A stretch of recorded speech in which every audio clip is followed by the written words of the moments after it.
In today's video, I'm going to teach you how to fix WooCommerce checkout page not working. If your checkout page is blank, stuck, or showing an error, the most common cause is that the page content lost the special WooCommerce shortcode that renders the checkout form. The fix is quick and safe, and you can do it right from your WordPress dashboard. Start by opening your WooCommerce website in the WordPress admin area so you can make a small content correction. From the dashboard, go to the Pages section. This is where all your site's static pages live, including the checkout. Find the page labeled Checkout.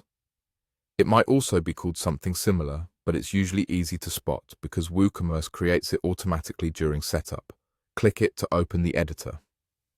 With the checkout page open in edit mode, look at the main content area.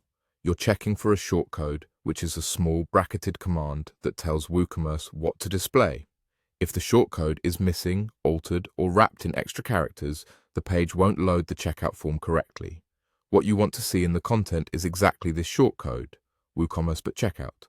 Type it exactly as shown, with square brackets at the beginning and end, the word WooCommerce, an underscore, and then checkout, all lowercase, with no extra spaces or punctuation around it.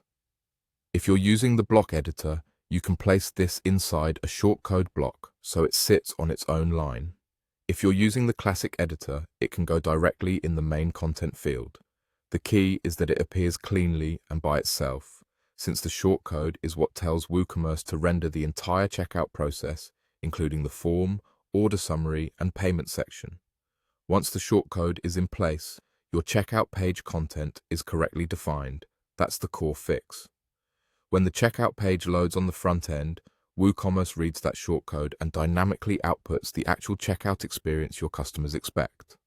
After making this adjustment, visit your store's checkout URL in a new browser tab to confirm it's loading properly. You should now see the standard checkout form instead of a blank page or error. If the shortcode was the issue, this resolves it immediately. That's all you need to restore a broken checkout page in WooCommerce. Open your site, go to Pages, edit the checkout page, and ensure the content includes the exact shortcode WooCommerce checkout. With that in place, your checkout should be back to normal and ready for customers.